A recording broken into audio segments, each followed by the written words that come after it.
So just close them. Keep going.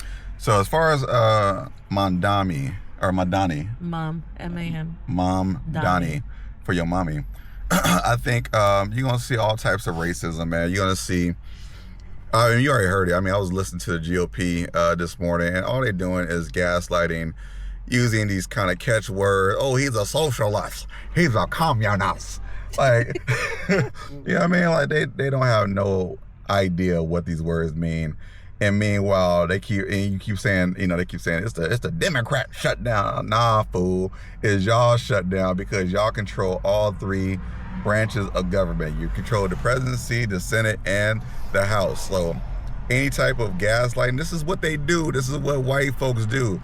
Gaslighting is a part of their arsenal of things that they want to do to kind of deflect from the conversation. We all know that this particular big ass, ugly ass bill is basically going to extend the 2017 Trump tax cuts to the billionaires at the expense of you and I and other poor people. Because I'm poor. Because I'm not rich. I'm not balling. I'm broke. So they are going to extend these tax cuts at the expense of the Affordable Care Act, at the expense of social networking programs such like Medicaid and SNAP and USID and all this other crap. And so we already know what this is, and so the idea that they keep saying, "Oh, the Democrats want to shut it down," they want to shut it down because y'all keep trying to do the funny fuck shit. And I know YouTube probably gonna get that cut out, but Beep. Yeah, but they want to do they want to play these games. They want to be, they want to gaslight. They want to rage bait. Like, these people are delusional that they expect that people don't see what's going on. People are tired of the same old.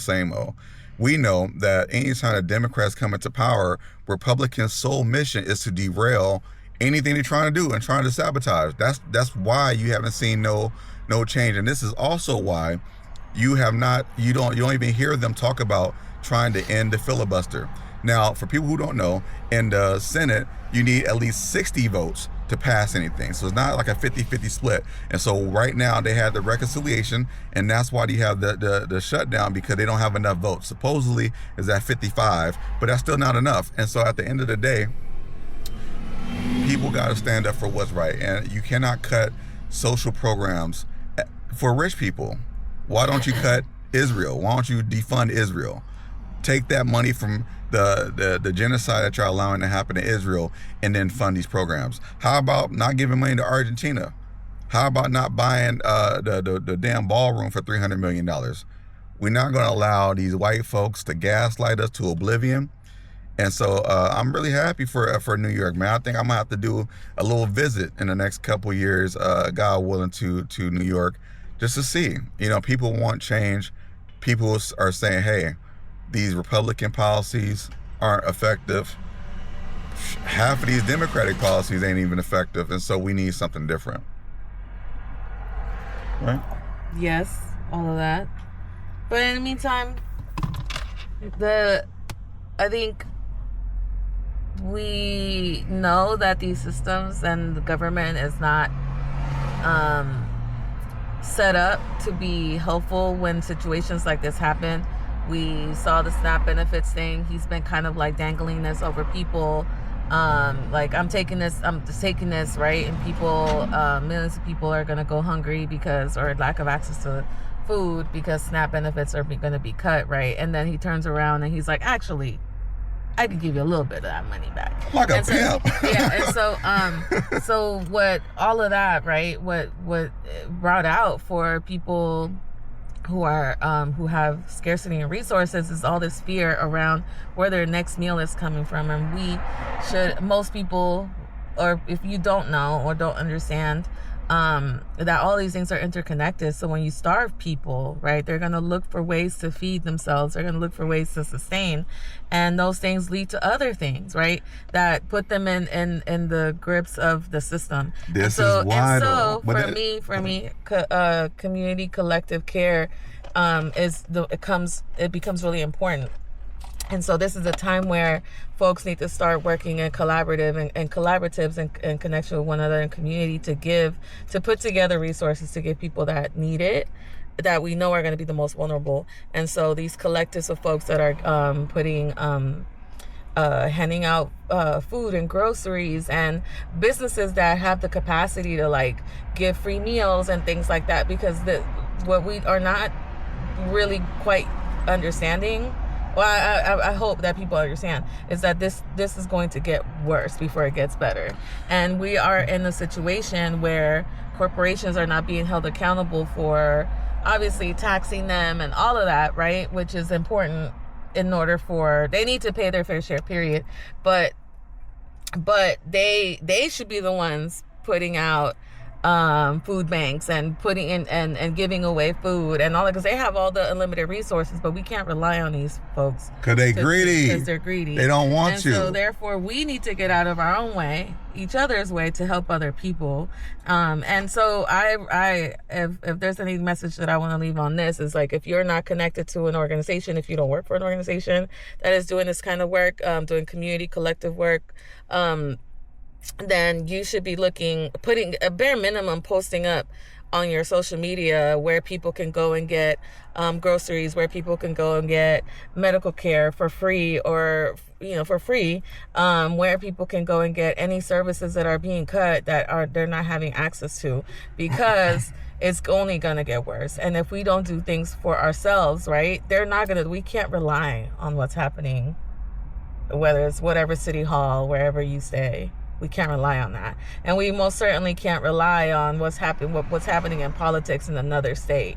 So like, while the Mamdani thing, I think for me, it brought up people's energy around, look, this could happen, this positive thing can happen. There's all this other stuff that's happening on a larger scale that doesn't even like matter, really. White people trying to gaslight us and trying to take credit and say, oh, it's because it's the blue states, they supposed to vote blue. Nah, bro. If this is why it's gaslighting. They call it the Democrat shutdown. Okay, and so they're saying the Democrats are responsible for this. If that was the case, then why did the Democrats win across the board? If it was the Democrats shutdown, then you would have seen a referendum at the ballot box, and you would have saw Republicans went up and down to support Trump and his policies. It did not happen. Once again, they're trying to defund social programs to fund rich people, right? And so this is all intentional. Once again, he's trying to economically punish Democrats. We're all Americans, so why are you trying to cut programs from certain Americans? And I heard the Republicans, oh, they want free food, they want free rent. Yeah, hell, I want some free rent. They want free handouts. If we're American, and if this country is supposed to be great, shouldn't you get some things as entitlements to being a part of this great country that you're contributing to, that you're paying taxes to? Canada has free healthcare. I think some places in the Middle East got some free healthcare. So why shouldn't the greatest country on earth have that? But we all understand what this is. Everything in America goes back to the enslavement of people, specifically black people, when it goes down to the 13th Amendment, which says slavery is abolished in the United States and the jurisdictions except as punishment of crime. And so they're trying to create the conditions to get people to do crime, which will create the conditions to get people to fill up the mass incarceration complex. We know what this is. When you look at them talking about funding police, when you talk about them putting military into American cities, is to try to enforce white supremacy. It's to enforce, hey, I can do what I want to do as the president, the commander in chief. And so we ain't hearing all that, and the people have spoken. And so as far as this election, I'm moderately happy, because historically, anytime that Democrats get a win, Republicans are going to be hell-bent to try to derail and sabotage that effort. And so just like they did with Chelsea Boudin in San Francisco, where they got him out via recall and they got Brooke Jenkins in there. So I'm not stupid. I'm not going to play the game, but we want to see what he does. We wish the brother the best. We want change. He's a millennial like us. And we want to see, it's the time of the changing of the guard. Nancy Pelosi says she's not going for re-election. It's the changing of the guard. And I hope that the Democratic Party embraces the youth sooner than the Republican Party. So with that being said, please, if you haven't already, like, comment, subscribe if you like this. And if you don't like it, let us know in the comments. We'll be trying to do much more of this very, very soon. Peace out. Free Palestine. Free Palestine. Say it again. Free Palestine. Oh, you're supposed to chant. Free Palestine. Yeah.